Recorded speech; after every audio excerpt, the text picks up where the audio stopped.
जय बार दोस्तों, आप सभी का स्वागत है हमारे आज के इस वीडियो में, जिसके अंदर हम देखने वाले हैं 9 अक्टूबर 2021 का करंट अफेयर, जो कि बना है कल रात की सुर्खियों से। दोस्तों बढ़ते हैं पहले प्रश्न की तरफ, जो कि है हाल ही में भारत और किस देश के बीच संयुक्त सैन्य प्रशिक्षण अभ्यास अजय वॉरियर 2021 शुरू हुआ। दोस्तों ये बहुत ही महत्वपूर्ण प्रश्न है।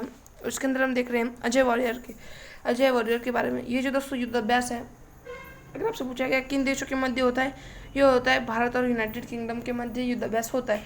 बात की जाए किस तरह का युद्ध अभ्यास है, यहाँ पे लिखा गया है संयुक्त सैन्य प्रशिक्षण अभ्यास है। ठीक है, कैसा ये संयुक्त सैन्य प्रशिक्षण अभ्यास है। बात की जाए कहाँ पर हुआ, तो आप सभी को याद रखना है, ये हुआ उत्तराखंड के अंदर। कहाँ पर हुआ है ये अजय वॉरियर युद्ध अभ्यास है, ये उत्तराखंड में हुआ है।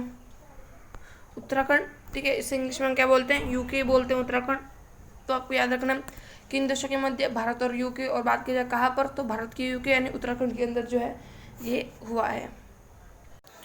तो याद रखना भारत और यूके के साथ जो है युद्ध अभ्यास होता है, और होता है कहाँ पर है, तो उत्तराखंड के अंदर, यानी भारत के उत्तराखंड के अंदर जो है ये होता है। अगर आपसे पूछा गया कि यूनाइटेड किंगडम के साथ भारत की कौन कौन सी एक्सरसाइज होती है, तो यूनाइटेड किंगडम के साथ भारत की कोंकण युद्धाभ्यास और इंद्रधनुष युद्धाभ्यास। याद रखना दोस्तों, पहला है कोंकण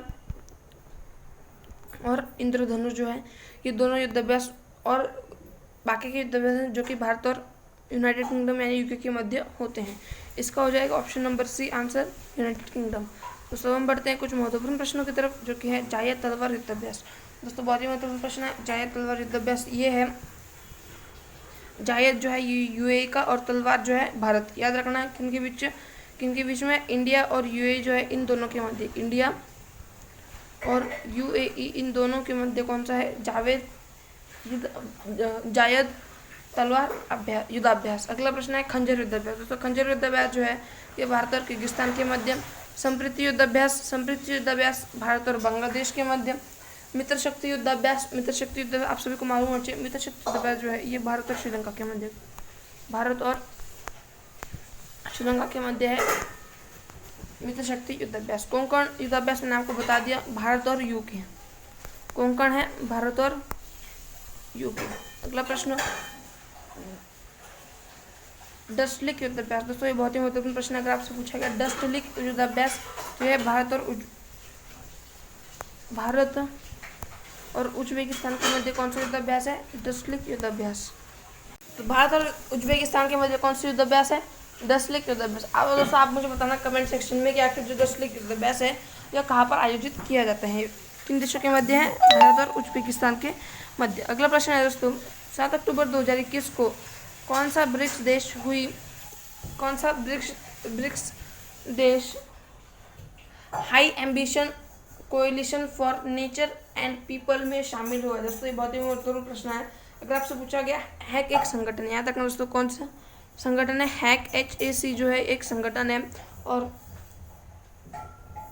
दोस्तों हैक जो है एक संगठन है, इसका फुल फॉर्म क्या है, high ambition coalition for nature and people. ठीक है, तो ये जो है दोस्तों ये अगर आपसे पूछा गया इसकी स्थापना क्यों की, इसकी जो स्थापना की गई थी, जो भी प्रजातियां विलुप्त हो रही, याद रखना दोस्तों जो भी प्रजातियां जो हैं वो अगर विलुप्त हो रही कोई भी प्रजाति हो, उन्हें बचाने के लिए कौन सा संगठन है, तो वो है high ambition coalition for nature and people. ठीक है दोस्तों, बात की जाए इसे स्थापित किसने किया, दोस्तों इसे जो है 3 देशों ने मिलकर स्थापित किया। बात की जाए कब, 2019 के अंदर इसका गठन किसने किया था, पहला है फ्रांस, कोस्टारिका और ब्रिटेन। याद रखना दोस्तों फ्रांस, कोस्टारिका और ब्रिटेन इन तीनों देशों ने मिलकर जो है high ambition coalition for nature and people यानी हैक जो है इस संगठन की जो है गठन की गई थी। और बात की जाए ब्रिक्स का पहला देश जो इसके अंदर शामिल हुआ है, तो आप सभी को मालूम होना चाहिए ब्रिक्स जो संगठन है इसके अंदर पहला देश बना है भारत, जिसने जो है इस संगठन के अंदर शामिल हुआ। याद रखना किसके लिए संगठन बनाया गया था, विलुप्त हो रही प्रजातियों को बचाने के लिए संगठन बनाया गया था। ठीक है दोस्तों, तो हम बढ़ते हैं कुछ महत्वपूर्ण प्रश्नों की तरफ, जो कि है 5R मुद्रा किस संगठन की मुद्रा है। याद रखना दोस्तों 5R संगठन जो है, 5R मुद्रा ये एक संगठन की मुद्रा को, याद रखना 5R मुद्रा। बात की जाए किस संगठन की, तो आपको याद रखना है ब्रिक्स। याद रखना दोस्तों आप सभी को ब्रिक्स जो है इसकी की मुद्रा। अब हम दोस्तों ब्रिक्स के बारे में कुछ पढ़ेंगे, तो आप सभी को मालूम होना चाहिए ब्रिक्स जो है, इससे हम जब हम इसे लिखते हैं ब्रिक्स को, तब इसे हम कुछ इस तरीके से लिखते हैं। इसके अंदर जो बी है, इस बी से हो जाएगा ब्राज़ील, आर से हो जाएगा रशिया, आई से हो जाएगा हमारा इंडिया, सी से हो जाएगा चाइना और एस से हो जाएगा साउथ अफ्रीका। याद रखना दोस्तों क्या क्या है, ब्राज़ील, रशिया, इंडिया, चाइना और साउथ अफ्रीका जो है दोस्तों, ये पांचों के पांचों देश इसके अंदर शामिल है। और दोस्तों आप सभी को मालूम होना चाहिए इनकी जो करेंसी है, याद रखना दोस्तों किन किन की बात की जा रही है, BRICS, ब्राज़ील, रशिया, देखो दोस्तों ब्राज़ील, रशिया, इंडिया, चाइना और साउथ अफ्रीका। ब्राज़ील जो है इसकी अगर बात की जाए करेंसी की है, इसकी है रियाल, रियाल आर से, र से। अगला है रूस की है रूबल, आर से डबल। इंडिया की क्या है, रुपया, आर से। चाइना की क्या है नई करेंसी, चाइना की कौन सी है, रेमेनबी। याद रखना दोस्तों चाइना की नई करेंसी कौन सी है, चाइना की नई करेंसी है रेमेनबी, डबल आर से। अगला है साउथ अफ्रीका, साउथ अफ्रीका के है रैंड, वो भी आर से। दोस्तों कितने देश हैं, 5 देश हैं। सभी की जो राजधानी, सभी की मुद्राएं किससे स्टार्ट होती है, र से सभी की मुद्राएं स्टार्ट होती हैं। इसीलिए जो है ब्रिक्स, ये जो ब्रिक्स संगठन है, इसकी मुद्रा क्या कर दी गई है, 5R, यानी 5 देश और उनकी जो मुद्रा है वो किस तरीके से र लिखा गया, इसलिए इसकी क्या, यह जो है मैंने आपको बताया याद करने की ट्रिक है। 5R जो है आप इसे याद रख सकते हो, ब्रिक्स की जो है ये मुद्रा है। अगला प्रश्न है क्वेड में कौन से देश शामिल हैं। तो आप सभी को मालूम है क्वेड जो है, इसके अंदर इसके जो इसे जब हम लिखते हैं, इसे हम क्वेड लिखते हैं इस तरीके से, और इस क्वेड का क्या अर्थ होता है, इसका होता है 4, ठीक है, क्वेड का अर्थ होता है 4। और आप सभी को मालूम होना चाहिए इस क्वेड के अंदर जो है 4 देश शामिल है, ठीक है, 4 है क्वेड का 4 देश के अंदर 4 देश शामिल है। और यही, और बात कीजिए वो 4 देश कौन कौन से, तो पहला है जापान, पहला है दोस्तों जापान, दूसरा है इंडिया, तीसरा है ऑस्ट्रेलिया और दोस्तों चौथा है अमेरिका। और दोस्तों ये जो चारों के चारों देश मैंने आपको बताया क्वेड की, और ये चारों के चारों देश जो हैं ये एक संयुक्त युद्धाभ्यास करते हैं, उसका नाम क्या है, मालाबार युद्धाभ्यास। याद रखें दोस्तों मालाबार युद्धाभ्यास जो है, ये चारों देश जो है मालाबार युद्धाभ्यास के अंदर शामिल होते हैं, एक संयुक्त युद्धाभ्यास है और यही चारों देश जो है क्वेड में शामिल है। अगला प्रश्न है दोस्तों, शंघाई सहयोग संगठन में कौन सा नया देश शामिल हुआ है। दोस्तों आप सभी को मालूम होना चाहिए शंघाई सहयोग संगठन यानी SCO, शंघाई सहयोग संगठन, इसके अंदर जो है दोस्तों एक नया देश शामिल हुआ है और वो है 9वां देश। याद रखना 9 देश है और वो कौन सा है, वो है ईरान। ईरान जो है ये शामिल हुआ है, 9वां देश है इसके अंदर। और अगला प्रश्न है ब्रिक्स 2021 की अध्यक्षता किस देश ने की। दोस्तों आप सभी को मालूम होना चाहिए ब्रिक्स 2021 की अध्यक्षता की है इंडिया ने, ब्रिक्स 2021 की अध्यक्षता किसने की है, इंडिया ने। अगला प्रश्न है अंतर्राष्ट्रीय मुद्रा कोष में कौन सा नया देश शामिल हुआ। दोस्तों ये बहुत ही महत्वपूर्ण प्रश्न है। अंतर्राष्ट्रीय मुद्रा कोष यानी IMF, इसके अंदर जो है दोस्तों एक नया देश शामिल हुआ और उस देश का नाम क्या है, एंडोरा। याद रखना उस देश का नाम क्या है, एंडोरा उस देश का नाम है। और दोस्तों आप सभी को मालूम होना चाहिए कितनावा देश है जो कि इसके अंदर शामिल हुआ है। इसके अंदर जो है दोस्तों 190वां देश है, ठीक है, 190 देश है। कौन सा, एंडोरा, जो कि IMF यानी अंतर्राष्ट्रीय मुद्रा कोष के अंदर शामिल हुआ है। अगर आपसे पूछा गया IMF जो है, जिसे हम इंटरनेशनल मॉनेटरी फंड भी कहते हैं, अंतर्राष्ट्रीय मुद्रा कोष, इसका अगर आपसे पूछा गया हेडक्वार्टर कहाँ पर, इसका मुख्यालय कहाँ पर, तो वो आपको याद रखना है वॉशिंगटन DC के अंदर। कहाँ पर है, वॉशिंगटन DC के अंदर। अगला प्रश्न है दोस्तों, यानी हमारा आज का बहुत ही महत्वपूर्ण प्रश्न जो कि आप सभी को मालूम होना चाहिए। और आज का तीसरा प्रश्न जो कि है भारतीय वायुसेना दिवस कब मनाया दोस्तों। अगर आपसे पूछा गया इसकी टैगलाइन क्या है, तो ये है दोस्तों नभ स्पर्शम दीप्तम, ठीक है, आकाश को गौरव से छूना, ये किसकी टैगलाइन है, इंडियन एयरफोर्स की टैगलाइन नभ स्पर्शम दीप्तम, ठीक है दोस्तों। अब देखते हैं इसके बारे में कुछ प्रश्न जो कि हैं भारतीय वायुसेना दिवस कब मनाए थे। भारतीय वायुसेना दिवस 8 अक्टूबर को मनाए थे। और आप सभी को मालूम है 8 अक्टूबर को इसलिए मनाया था क्योंकि 8 अक्टूबर 1932 को, 8 अक्टूबर 1932 को जो है दोस्तों रॉयल इंडियन एयरफोर्स की स्थापना हुई थी। याद रखना कब, रॉयल इंडियन एयरफोर्स की, उस वक्त जो है इंडियन एयरफोर्स के आगे लगाया था रॉयल इंडियन एयरफोर्स। इसकी स्थापना को हुई थी 8 अक्टूबर 1932 को इसकी स्थापना हुई थी। और 1950 को जब जो है भारत आज़ाद हुआ था, तब ये रॉयल जो शब्द था इंडियन एयरफोर्स के आगे, इसे जो है हटा दिया गया। याद रखना दोस्तों, अगर आपसे पूछा गया इस रॉयल शब्द को किस वर्ष हटाया गया, इसे जो है 1950 में जो है इस रॉयल शब्द को रॉयल इंडियन एयरफोर्स से हटा दिया गया। और इसलिए जो है दोस्तों हम अब इसे इंडियन एयरफोर्स के नाम से जानते हैं। इसका बात की जाए ध्येय, इसका जो ध्येय है, याद रखना किसका, भारतीय वायुसेना। इसकी जो टैगलाइन है, वो टैगलाइन अगर आपसे पूछा गया कहाँ से ली गई है, तो इसकी टैगलाइन ली है भगवद गीता से। इसकी टैगलाइन कहाँ से ली गई है, इसकी टैगलाइन ली गई है भगवद गीता से। क्या है, नभ स्पर्शम दीप्तम, आकाश को गौरव से छूना, टैगलाइन है इंडियन एयरफोर्स की। और दोस्तों इसी इंडियन एयरफोर्स के लिए यानी इसी भारतीय वायुसेना के लिए दोस्तों आपको एक लाइक कर देना है दोस्तों, ठीक है। और अगर आपसे पूछा गया कब स्थापना हुई थी भारतीय वायुसेना की, तो ये हुई थी 1932, 8 अक्टूबर 1932 को, ठीक है। याद रखना रॉयल शब्द कब निकाला गया, 1950 के अंदर रॉयल शब्द जो है इससे निकाला गया।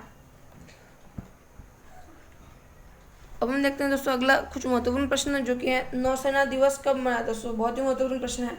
नौसेना दिवस जो है ये हम 4 दिसंबर को मनाते हैं। कब, 4 दिसंबर को नौसेना दिवस मनाया जाता है।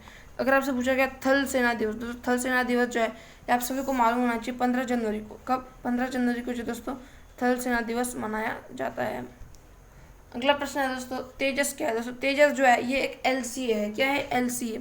अब LCA क्या है, LCA है लाइट कॉम्बैट एयरक्राफ्ट। याद रखना दोस्तों LCA क्या है, लाइट कॉम्बैट एयरक्राफ्ट यानी हल्का लड़ाकू विमान। लाइट कॉम्बैट एयरक्राफ्ट, हल्का लड़ाकू विमान, LCA। और दोस्तों अगर आपसे बात की जाए इसे विकसित किसने किया है, तो इस तेजस को विकसित किया है HAL। किसने, HAL। बात की जाए HAL क्या है, हिंदुस्तान एरोनॉटिकल्स लिमिटेड। याद रखना दोस्तों हिंदुस्तान एरोनॉटिकल्स लिमिटेड जो है इसने इस तेजस को विकसित किया है। ये तेजस क्या है, LCA यानी लाइट कॉम्बैट एयरक्राफ्ट है, हल्का लड़ाकू विमान।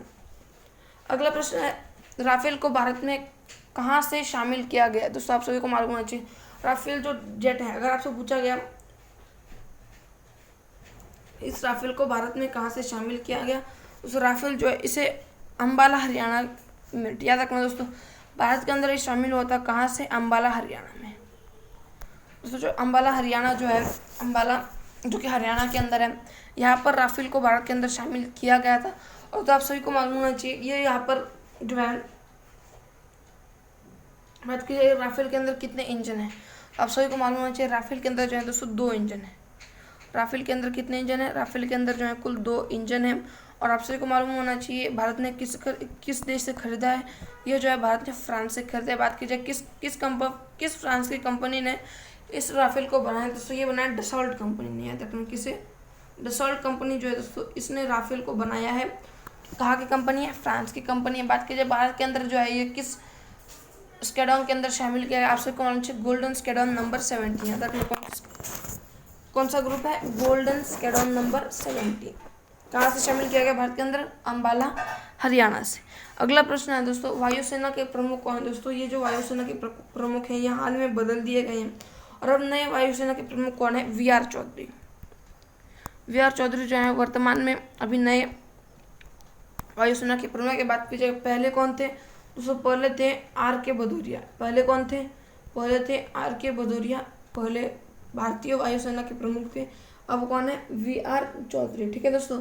अगला प्रश्न है भारत की CDS कौन है, यानी दोस्तों भारत की चीफ ऑफ डिफेंस स्टाफ कौन है, वो है दोस्तों जनरल विपिन रावत। जनरल विपिन रावत जो है दोस्तों ये भारत की CDS यानी चीफ ऑफ डिफेंस स्टाफ है। अगला प्रश्न है दोस्तों, और दोस्तों ये जो जनरल विपिन रावत हैं ये जो है दोस्तों भारत के पहले CDS भी हैं। याद रखना भारत के पहले चीफ ऑफ डिफेंस स्टाफ भी यही हैं और वर्तमान में भी यही है। अगला प्रश्न है दोस्तों यानी हमारा आज का चौथा प्रश्न है हाल ही में सरकार ने राष्ट्रीय सड़क सुरक्षा बोर्ड NRSB के गठन की अधिसूचना जारी की है। बोर्ड का प्रधान कार्यालय कहाँ स्थित होगा। दोस्तों अगर आपसे बात की जाए राष्ट्रीय सड़क सुरक्षा बोर्ड, तो इसे हम इंग्लिश में क्या बोलते हैं, NRSB यानी राष्ट्रीय सड़क सुरक्षा बोर्ड। ठीक है दोस्तों, अगर बात की जाए इसके वर्तमान में अध्यक्ष कौन है दोस्तों, इसके वर्तमान में अध्यक्ष है नितिन गडकरी। और दोस्तों इन्होंने जो है दोस्तों इसके गठन की जो है नोटिफिकेशन दे दी गई है। बात की जाए इस बोर्ड को क्यों तैयार किया गया, इसे दोस्तों सड़क सुरक्षा बढ़ाने के लिए, दोस्तों सड़क की जो सुरक्षा है कि एक्सीडेंट जो है वो नाव सड़क सुरक्षा बनाई जा सके, इसलिए जो है दोस्तों राष्ट्रीय सड़क सुरक्षा बोर्ड NRSB जो है इसकी गठन की अधिसूचना जारी की गई है।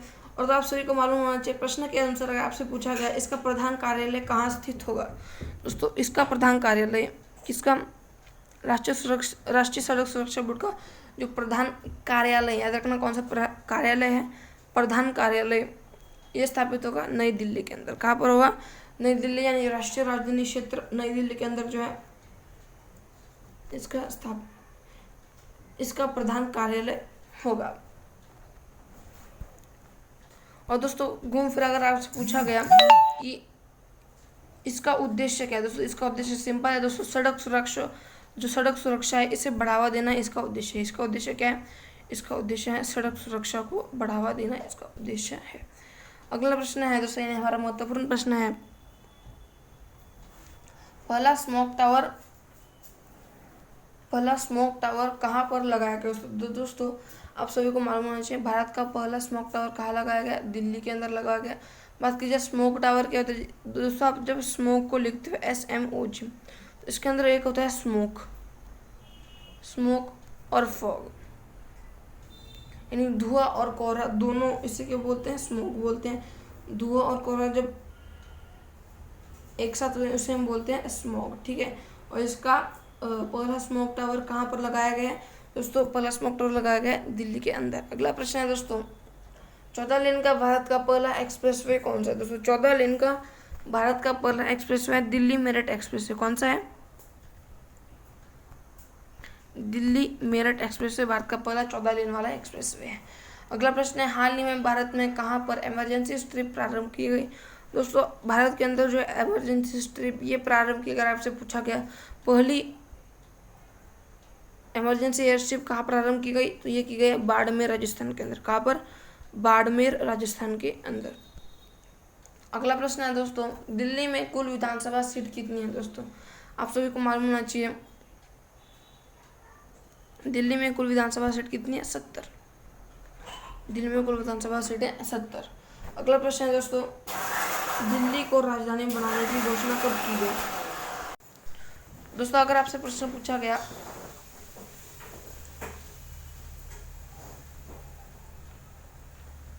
कि दिल्ली में मंत्री परिषद में कुल कितने मंत्री हो सकते हैं दोस्तों, आप सभी को मालूम होना चाहिए दिल्ली के अंदर जो दोस्तों मंत्री परिषद के अंदर कुल 7 मंत्री हो सकते हैं, एक CM और बाकी के जो 6 अलग अलग मंत्री हैं वो। ठीक है, याद रखना दोस्तों आप सभी को, एक CM और बाकी के 6 अलग अलग मंत्री, कुल 7 मंत्री दिल्ली के अंदर हो सकते हैं। अगला प्रश्न है दोस्तों, यानी हमारा आज का 5वां प्रश्न है, अंतरिक्ष में बनाने वाली फिल्म कौन सी है जिसकी शूटिंग के लिए हाल ही में निर्देशक और अभिनेत्री, डायरेक्टर और जो एक्ट्रेस है अंतरिक्ष के लिए रवाना हो गई दोस्तों, आप सभी को मालूम होना चाहिए इस फिल्म का नाम क्या है, इस फिल्म का नाम है द चैलेंज।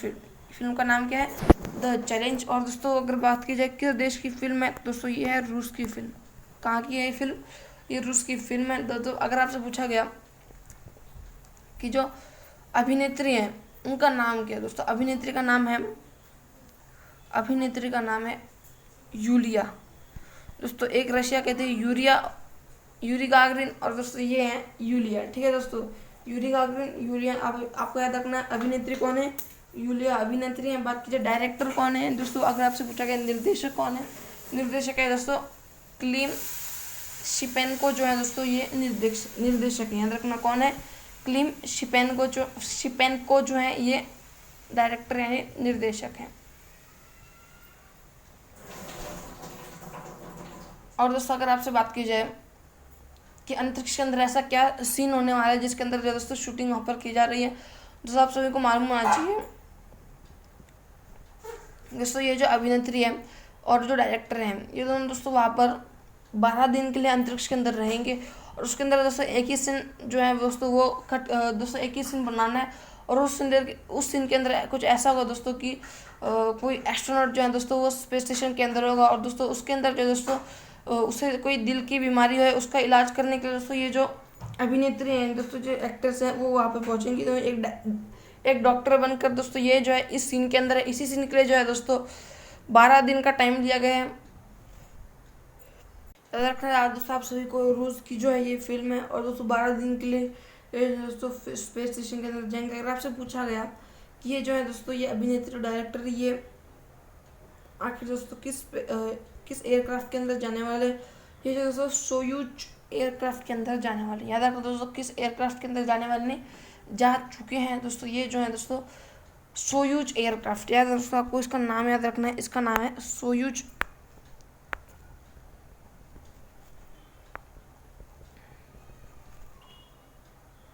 याद रखना दोस्तों एयरक्राफ्ट का नाम क्या है, सोयूज एयरक्राफ्ट है। अभिनेत्री का नाम क्या है, जूलिया।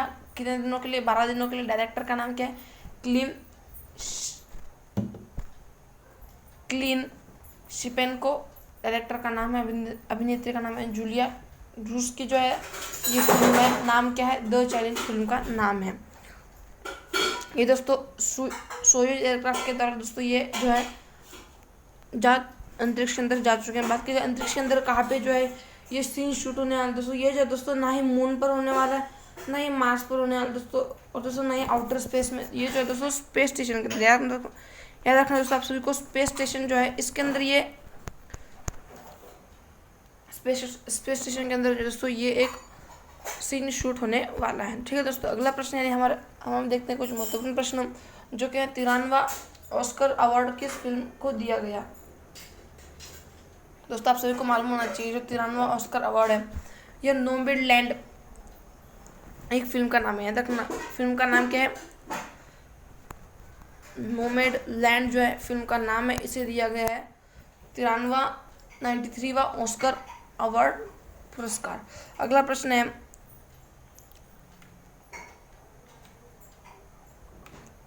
हाल ही में अंतरिक्ष में जाने वाली भारतीय महिला कौन। दोस्तों अंतरिक्ष में जाने वाली पहली महिला नहीं पूछा गया, आपसे पूछा है हाल ही में अभी अभी जाने वाली भारतीय महिला कौन है, तो वो है दोस्तों शिरीषा बांदल। कौन है, शिरीषा बांदल दोस्तों। दोस्तों याद रखना शिरीषा बांदल जो दोस्तों हाल ही में अंतरिक्ष में जाने वाली भारतीय पहली दोस्तों हाल ही में अंतरिक्ष में जाने वाली भारतीय महिला है। अगला प्रश्न अगर आपसे पूछा है दोस्तों, हाल ही में सर्वश्रेष्ठ अभिनेता का ऑस्कर अवार्ड किसे दिया गया। दोस्तों सर्वश्रेष्ठ अभिनेता का ऑस्कर अवार्ड, अभिनेता दोस्तों अभिनेत्री नहीं अभिनेता, ये दिया गया एंथोनी हॉकिंस को। याद रखना जैसे किसे दिया गया है, एंथोनी हॉकिंस को जो है दोस्तों हाल ही में सर्वश्रेष्ठ अभिनेता का ऑस्कर अवार्ड। नाम क्या है, एंथोनी हॉकिंस। अगला प्रश्न है दोस्तों, क्षुद्र ग्रह बेल्ट कहाँ पाई जाती है। दोस्तों ये बहुत ही महत्वपूर्ण प्रश्न है। इसी क्षुद्र ग्रह बेल्ट को हम बोलते हैं इंग्लिश में एस्टेरॉयड बेल्ट। इसे हम इंग्लिश में क्या बोलते हैं, एस्टेरॉयड बेल्ट। और ये जो दोस्तों एस्टेरॉयड बेल्ट है यह मार्स और जुपिटर यानी मंगल, एक तरह से दोस्तों आप ये समझिए ये है मंगल, और दोस्तों ये है बृहस्पति यानी जुपिटर। ये दोस्तों उससे बहुत बड़ा है, ये दोस्तों जुपिटर है, ये बृहस्पति है, ये ठीक है दोस्तों बृहस्पति ग्रह ये है। और दोस्तों इन दोनों के बीच में दोस्तों एक छोटे छोटे पत्थरों की, कभी कभी दोस्तों बड़े बड़े पत्थरों की जो दोस्तों एक बेल्ट है, दोस्तों ऐसी एक सीधी बेल्ट है, उस बेल्ट को क्या नाम दिया गया है, क्षुद्र ग्रह बेल्ट, यानी इंग्लिश में इसे बोलते हैं एस्टेरॉयड बेल्ट इसे बोलते हैं। किंतु आपसे ये पूछा जा सकता है कि किन दो ग्रहों के मध्य हैं ये, एक है दोस्तों मंगल और बृहस्पति। याद रखना तो मंगल और बृहस्पति इन दोनों ग्रह के मध्य है। और दोस्तों हम देखते हैं हमारा आज का 6th क्वेश्चन, जो कि 8 अक्टूबर 2021 को किस राज्य सरकार ने मिशन कवच कुंडल अभियान शुरू किया। दोस्तों ये बहुत ही महत्वपूर्ण प्रश्न है, आप सभी को मालूम होना चाहिए, पेपर में आपसे पूछा जा सकता है। जो क्या दोस्तों कवच कुंडल अभियान, दोस्तों आप सभी को मालूम होना चाहिए जो कवच कुंडल अभियान है ये महाराष्ट्र सरकार के द्वारा चालू किया गया है। ठीक है दोस्तों याद रखना है, कवच कुंडल अभियान जो है ये महाराष्ट्र सरकार के द्वारा जो है चालू किया गया है। और दोस्तों अगर आपसे पूछा गया ये आखिर कवच कुंडल अभियान किससे संबंधित है और क्यों चालू किया गया, दोस्तों ये जो कवच कुंडल अभियान है ये दोस्तों टीकाकरण से संबंधित है। किससे? कोविड-19 के टीकाकरण से संबंधित है। कौन सा अभियान है? कवच कुंडल अभियान। बात की जाए कब से कब तक जो है ये अभियान शुरू चलेगा, दोस्तों आप सभी को मालूम होना चाहिए। ये 8 अक्टूबर से 14 अक्टूबर तक जो है दोस्तों ये अभियान चलने वाला है। 8 अक्टूबर से 14 अक्टूबर तक। बात की जाए शुरू किसने किया, इसे शुरू किया है महाराष्ट्र के सीएम उद्धव ठाकरे जी ने। उद्धव ठाकरे जो है दोस्तों इन्होंने जो कि महाराष्ट्र के सीएम है उद्धव ठाकरे, इन्होंने कवच कुंडल अभियान शुरू किया 8 से 14 अक्टूबर तक। इसका उद्देश्य कोविड-19 का टीकाकरण कराना, ये इसका उद्देश्य है। और तो आप सभी को मालूम होना चाहिए इसके अंदर जो है दोस्तों जो उद्धव ठाकरे ये कह रहे हैं कि ये एक दिन में दोस्तों 15 लाख टीके दे सकते हैं। यहाँ तक एक दिन के अंदर 15 लाख टीके जो है दोस्तों ये दे सकते हैं। एक दिन के अंदर दोस्तों 15 लाख लोगों को जो है दोस्तों ये टीके देंगे। ठीक है, कब से कब तक? 8 अक्टूबर से 14 अक्टूबर तक। और हम देखते हैं दोस्तों कुछ महत्वपूर्ण प्रश्न जो कि ताजमहल की भद्दी नकल किससे कहा जाता है? तो ताजमहल की भद्दी नकल कहा जाता है बीबी का मकबरा। यार दोस्तों किसे कहा जाता है? ताजमहल की भद्दी नकल बीबी का मकबरा। अगला प्रश्न है लोनार झील कहाँ स्थित है?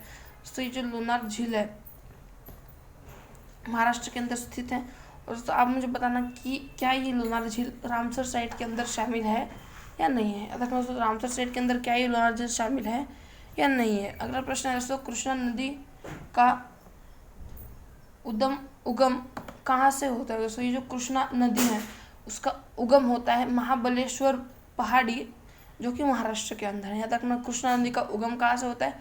महाबलेश्वर पहाड़ी महाराष्ट्र के अंदर। अगला प्रश्न है दोस्तों टीका उत्सव कब शुरू हुआ? दोस्तों आप सभी को मालूम है ये जो टीका उत्सव है ये 14 अप्रैल को शुरू हुआ था। और सर दोस्तों 11 अप्रैल को जो है टीका उत्सव शुरू होती है। रखना टीका उत्सव 11 अप्रैल को शुरू हुआ था और ठीक 3 दिन बाद यानी 14 अप्रैल को जो है टीका उत्सव समाप्त कर दिया गया। और दोस्तों आप मुझे बताना कि आखिर ये 14 अप्रैल को किन का जन्मदिन मनाया जाता है। और जिसके साथ में दोस्तों 11 अप्रैल को किन का जन्मदिन मनाया जाता है। दोस्तों 14 अप्रैल को किन का जन्मदिन मनाया जाता है। अगला प्रश्न है दोस्तों लावनी, तमाशा, कौलिक और डिंडी दोस्तों ये कहाँ के लोक नृत्य हैं? याद रखो नाम क्या है दोस्तों? लावनी, तमाशा, कौलिक, डिंडी ये है दोस्तों महाराष्ट्र के लोक नृत्य। क्या है? महाराष्ट्र के जो है दोस्तों ये लोक नृत्य हैं। अगला प्रश्न दोस्तों चेचक का टीका किसके द्वारा खोजा गया? दोस्तों चेचक का टीका यानी स्मॉल पॉक्स का टीका जो है किसके द्वारा खोजा गया? तो ये खोजा गया दोस्तों एडवर्ड जेनर के द्वारा। याद रखना दोस्तों चेचक का टीका यानी दोस्तों स्मॉल पॉक्स का टीका एडवर्ड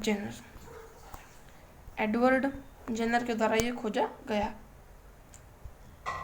अगला प्रश्न है दोस्तों यानी हमारा आज का 7वां प्रश्न है बथुकम्मा उत्सव किस राज्य से संबंधित है? दोस्तों ये बहुत ही महत्वपूर्ण प्रश्न है। यह बथुकम्मा उत्सव क्या है? उत्सव का नाम बथुकम्मा उत्सव जो है दोस्तों तेलंगाना से संबंधित है। और दोस्तों अगर आपसे पूछा गया कि तेलंगाना जो राज्य है इसकी स्थापना कब हुई थी? तो तेलंगाना राज्य की स्थापना हुई थी 2 जून 2014 को। 2 जून 2014 को दोस्तों तेलंगाना राज्य की स्थापना हुई थी। और तो बात की जाए ये जो बथुकम्मा उत्सव है कब मनाया जाता है? दोस्तों जो नवरात्रि है इन दिनों मनाया जाता है बथुकम्मा उत्सव। बात की जाए इसे क्या कहा जाए? इसे जो है दोस्तों फूलों का त्योहार कहा जाता है। इस बथुकम्मा उत्सव को क्या कहा जाता है? इस बथुकम्मा उत्सव को कहा जाता है फूलों का त्योहार। बात की जाए इसे कौन मनाते हैं? दोस्तों इन्हें जो है दोस्तों सिर्फ महिलाएं मनाती हैं। दोस्तों इन्हें इस बथुकम्मा उत्सव को कौन बनाता है? दोस्तों इस बथुकम्मा उत्सव को मनाती हैं महिलाएं। अगला प्रश्न है दोस्तों इसका आंसर हो जाएगा ऑप्शन नंबर सी तेलंगाना। इसका सही उत्तर तेलंगाना की स्थापना कब हुई थी? इसकी स्थापना हुई 2 जून 2014 को। अगला प्रश्न है दोस्तों हॉर्नबिल फेस्टिवल किस राज्य से संबंधित है? दोस्तों ये बहुत ही महत्वपूर्ण प्रश्न है। हॉर्नबिल फेस्टिवल ये संबंधित है नागालैंड से। हॉर्नबिल फेस्टिवल जो दोस्तों ये नागालैंड से संबंधित है। अगला प्रश्न है दोस्तों चापचारकुट फेस्टिवल किस राज्य से संबंधित है? दोस्तों ये चापचारकुट फेस्टिवल है आप सभी को मालूम होना चाहिए मिजोरम जो राज्य है इससे संबंधित है। दोस्तों याद रखना लिख रहे हैं दोस्तों, मिजोरम जो राज्य है इससे संबंधित किस्सा है चापचारकूट फेस्टिवल का। मिजोरम राज्य से संबंधित है। अगला प्रश्न है दोस्तों, थाईपुसम त्योहार किस राज्य से संबंधित है। जैसे दोस्तों थाईपुसम त्योहार, नाम याद रखना दोस्तों आप सभी को। थाईपुसम त्योहार, इसका संबंध भी किस राज्य से है। तो दोस्तों इसका संबंध भी है तमिलनाडु से। तमिलनाडु से भी किसका संबंध है, थाईपुसम त्योहार का। अगला प्रश्न दोस्तों, मकर विलक्कू त्योहार किस राज्य से संबंधित। दोस्तों मकर विलक्कू त्योहार जो है दोस्तों ये केरल राज्य से संबंधित है। याद रखना दोस्तों, मकर विलक्कू त्योहार किस राज्य से संबंधित है, केरल राज्य से संबंधित है। दोस्तों अगला प्रश्न है, काला नमक चावल महोत्सव किस राज्य से संबंधित है। दोस्तों काला नमक चावल महोत्सव ये संबंधित दोस्तों उत्तर प्रदेश से इसका संबंध है। याद रखना दोस्तों, काला नमक चावल महोत्सव, काला नमक चावल महोत्सव जो है दोस्तों ये उत्तर प्रदेश से संबंधित है। अगर आपसे पूछा गया काला घोड़ा महोत्सव किस राज्य से संबंधित है। काला घोड़ा महोत्सव दोस्तों ये महाराष्ट्र राज्य से संबंधित है। याद रखना दोस्तों, काला घोड़ा महोत्सव किससे संबंधित है, महाराष्ट्र से संबंधित है काला घोड़ा महोत्सव। अगला प्रश्न दोस्तों यानी हमारा आज का 8वां प्रश्न होने जा रहा है। 2023 में पहली बार अफ्रीकी पैरालंपिक खेलों की मेजबानी कौन सा देश करेगा। दोस्तों ये बहुत ही महत्वपूर्ण प्रश्न है दोस्तों, जो अफ्रीकी पैरालंपिक है इसकी मेजबानी पहली बार कौन सा देश करेगा। तो पहली बार जो है दोस्तों इसकी मेजबानी कर रहा है घाना। याद रखना दोस्तों, घाना जो है इसकी मेजबानी करेगा। कौन से खेल है दोस्तों, अफ्रीकी पैरालंपिक खेलों की। याद रखना दोस्तों, खेल कौन सा है, अफ्रीकी पैरालंपिक खेल है। दोस्तों बात की जाए घाना के अंदर जो है दोस्तों ये घाना जो है दोस्तों इसकी कब मेजबानी करेगा। तो घाना जो है दोस्तों इसकी 2023 के अंदर मेजबानी करेगा। कब दोस्तों, 2023 के अंदर जो है घाना इसकी मेजबानी करेगा। और दोस्तों आप सभी को मालूम होना चाहिए इस अफ्रीकी पैरालंपिक खेल जो है दोस्तों इसके अंदर जो कुल 50 देश शामिल होते हैं। ठीक है दोस्तों, कितने देश शामिल होते हैं, 50 जो है दोस्तों देश शामिल होते हैं। बात की जाए कहाँ के दोस्तों, अफ्रीका कॉन्टिनेंट के दोस्तों 50 देश इसके अंदर शामिल होते हैं। अगर आपसे पूछा गया दोस्तों टोक्यो ओलंपिक में जो है दोस्तों ये, अगर आपसे पूछा गया टोक्यो ओलंपिक जो है दोस्तों ये टोक्यो ओलंपिक का कितनावां संस्करण इस बार मनाया गया। आप सभी को मालूम है टोक्यो ओलंपिक का 32वां संस्करण मनाया गया। इसके अंदर भारत की रैंक क्या थी, इसके अंदर भारत की रैंक थी 48। भारत की रैंक थी 48। और दोस्तों आप सभी को मालूम होना चाहिए इसके अंदर जो है दोस्तों भारत ने कुल 7 पदक जीते हैं। कितने पदक जीते हैं, भारत ने कुल 7 पदक जीते हैं। गोल्ड कितने जीते, सिल्वर कितने जीते और ब्रॉन्ज कितने जीते। अगर आप सभी को ये बता कर दोस्तों आप जो है दोस्तों मेरी पिछली कुछ वीडियोस को देख सकते हैं जिसके अंदर मैंने आपको बताया है कि टोक्यो ओलंपिक के अंदर भारत ने कितने गोल्ड मेडल, सिल्वर मेडल और ब्रॉन्ज मेडल जीते हैं। ठीक है दोस्तों, तो कुल 7 पदक जो है दोस्तों टोक्यो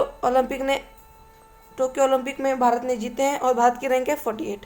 अगला प्रश्न है दोस्तों पैरालंपिक। तो दोस्तों टोक्यो पैरालंपिक जो है दोस्तों इसका 16वां संस्करण था, 16वां संस्करण था। इसके अंदर भारत की रैंक क्या थी, 24 इसके अंदर भारत की रैंक थी। और तो इस बार जो है दोस्तों भारत ने इस टोक्यो पैरालंपिक के अंदर 19 पदक जीते। कितने, 19 पदक जीते। और इन 19 पदक में से कुल जो दोस्तों 5 गोल्ड मेडल हैं। 90 पदक में से दोस्तों कुल 5 गोल्ड मेडल हैं, 24 रैंक है। और ये जो है दोस्तों पैरालंपिक का 16वां संस्करण था। अगला प्रश्न है दोस्तों जो शीतकालीन खेल हैं ये 2022 के अंदर होंगे। कहाँ पर होंगे, बीजिंग के अंदर। बात की जाए ओलंपिक,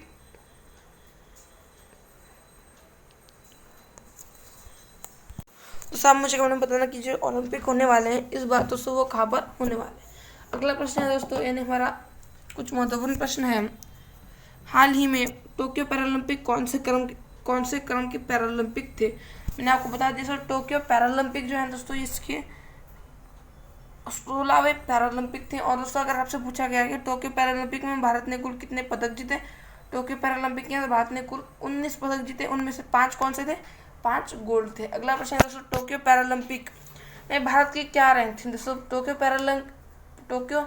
पैरालंपिक के अंदर भारत की रैंक कौन सी थी? 24 भारत की रैंक थी टोक्यो पैरालंपिक के अंदर। और दोस्तों अगर आपसे पूछेगा टोक्यो ओलंपिक के अंदर दोस्तों 48, टोक्यो पैरालंपिक के अंदर 24।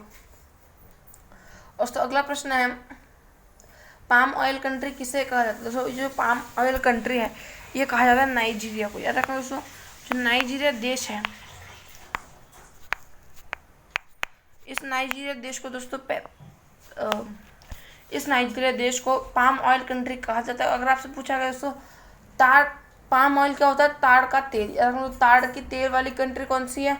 नाइजीरिया। बात की जाए इस ताड़ की तेल वाली नदी के नाम दोस्तों पाम ऑयल रिवर कौन से, पाम ऑयल वाली नदी कौन सी है? तो यह दोस्तों नाइजर नदी। याद रखना दोस्तों, पाम ऑयल नदी कौन सी है? नाइजर। और पाम ऑयल कंट्री कौन सी है? नाइजीरिया। अगला प्रश्न है दोस्तों, कौन सी नदी भूमध्य रेखा को 2 बार काटती है? दोस्तों आप सभी को मालूम होना चाहिए, अफ्रीका का जो मैप है, अफ्रीका का मैप दोस्तों कुछ इस तरीके से है। दोस्तों यह जो सेंटर है दोस्तों, यहाँ से दोस्तों कर्क रेखा जो है दोस्तों भूमध्य रेखा है दोस्तों, अफ्रीका को जो है दोस्तों 2 भाग में काटती है। और दोस्तों ये जो भूमध्य रेखा है दोस्तों, इसे जो है दोस्तों एक नदी यहाँ से दोस्तों 2 बार काटती है। दोस्तों यहाँ से दोस्तों 2 बार काटती है। किस बात की जाए, किस रेखा को? भूमध्य रेखा को कांगो नदी 2 बार काटती है। किस कॉन्टिनेंट के अंदर है? यह दोस्तों अफ्रीका के अंदर। अगला प्रश्न है दोस्तों, कौन सी नदी मकर रेखा को 2 बार काटती है? दोस्तों मकर रेखा को काटने वाली नदी वो है दोस्तों लिम्पापे। मकर रेखा को काटने वाली नदी है लिम्पापे। भूमध्य रेखा को काटने वाली नदी कौन सी है? कांगो।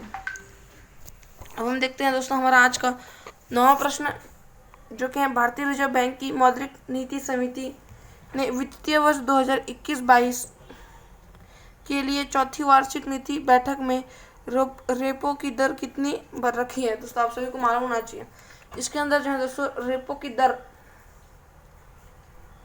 इसके अंदर अगर आपसे बात की जाए, आप दोस्तों मुझे बताना कि हाल ही में रिजर्व बैंक ऑफ इंडिया के वर्तमान में अध्यक्ष कौन है? और आप सभी को मालूम है जैसे इसके अंदर जो है दोस्तों रेपो रेट के अंदर दोस्तों रेपो रेट की दोस्तों दर कितनी है? दोस्तों आप सभी को मालूम होना चाहिए, रेपो रेट की दर है रेपो रेट की दर है 4%।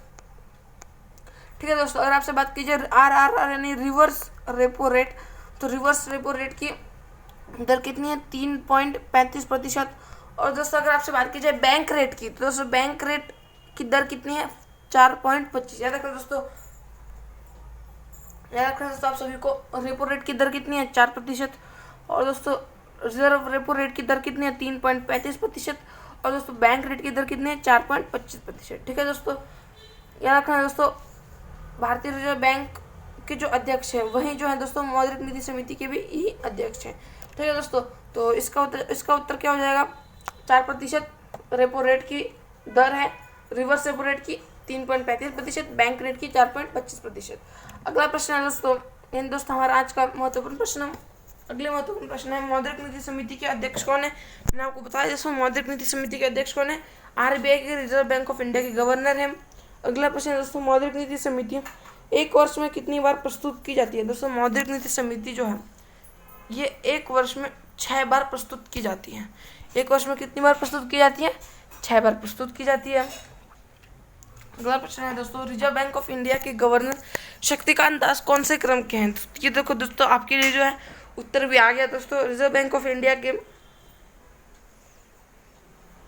गवर्नर कौन है? दोस्तों रिजर्व बैंक ऑफ इंडिया के गवर्नर है शक्तिकांत दास। अगर आपसे बात की जाए कौन से क्रम के हैं ये दोस्तों, ये जो है दोस्तों 25th रैंक के हैं। ठीक है दोस्तों, 25वें क्रम के ये गवर्नर है रिजर्व बैंक ऑफ इंडिया के। अगला प्रश्न दोस्तों, रेपो रेट के घटने पर मुद्रास्फीति पर क्या प्रभाव पड़ता है? दोस्तों आप सभी को मालूम होना चाहिए, रेपो रेट जो है दोस्तों इसको घटने पर मुद्रास्फीति पर क्या प्रभाव पड़ता है? ये जो प्रश्न है दोस्तों मैंने आप सभी को कल के करंट अफेयर में पढ़ा है, इसलिए दोस्तों इसका जो उत्तर है आप मुझे करने में बताना। अगला प्रश्न है दोस्तों हमारा आज का 10वां प्रश्न, जो कि दोस्तों बहुत ही महत्वपूर्ण प्रश्न है, और वो है 2021 का नोबेल शांति पुरस्कार किसे दिया गया? तो 2021 का नोबेल शांति पुरस्कार बात की जाए दोस्तों, ये जो नोबेल शांति पुरस्कार है ये बहुत ही अलग पुरस्कार होता है दोस्तों आप सभी को मालूम होना चाहिए। शांति पुरस्कार जो है नोबेल का, ये जो है दोस्तों ओस्लो नॉर्वे के अंदर दिया जाता है। कहाँ पर दिया जाता है? ओस्लो नॉर्वे के अंदर दिया जाता है। और दोस्तों आप सभी को मालूम होना चाहिए बाकी के सभी जो है दोस्तों स्टॉकहोम के अंदर दिए जाते हैं। बाकी दोस्तों 5 जो है स्टॉकहोम के अंदर दिए जाते हैं, कुल 6 जो है विषयों पर ये दिया जाता है। और दोस्तों सिर्फ शांति का नोबेल पुरस्कार जो है ये ओस्लो नॉर्वे के अंदर दिया जाता है। और अगर आपसे बात की जाए कि जो नोबेल पुरस्कार है इन्हें देना कब शुरू किया गया, ये जो है दोस्तों 1901 में शुरू की गई थे। बात की जाए सबसे पहला शांति का पुरस्कार किसे दिया गया था, तो यह दोस्तों 1901 के अंदर हेनरी ड्यूनेट को दिया गया था। ठीक है दोस्तों, हेनरी ड्यूनेट को जो है ये दिया गया था। बात की जाए क्यों दिया गया था, इन्होंने जो है दोस्तों रेड क्रॉस की स्थापना की थी, इसीलिए जो है दोस्तों इन्हें शांति का नोबेल पुरस्कार 1901 से सम्मानित किया गया था। बात की जाए दोस्तों 2020 में शांति का नोबेल पुरस्कार किसे दिया, तो 2020 के अंदर शांति का नोबेल पुरस्कार दिया विश्व खाद्य कार्यक्रम WFP विश्व खाद्य कार्यक्रम को यह दिया गया 2020 का। बात की जाए 2021 का, तो दोस्तों 2021 का दिया गया है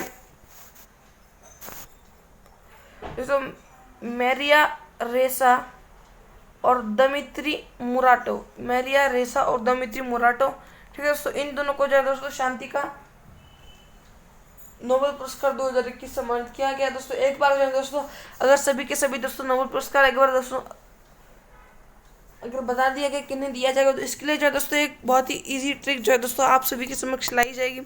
ठीक है दोस्तों, तो यही था दोस्तों हमारे आज का करंट अफेयर। अगर आप सभी को वीडियो चलती है तो दोस्तों वीडियो को लाइक कर दीजिएगा, चैनल पर चैनल को सब्सक्राइब कर दीजिए। मिलते हैं अगली वीडियो में।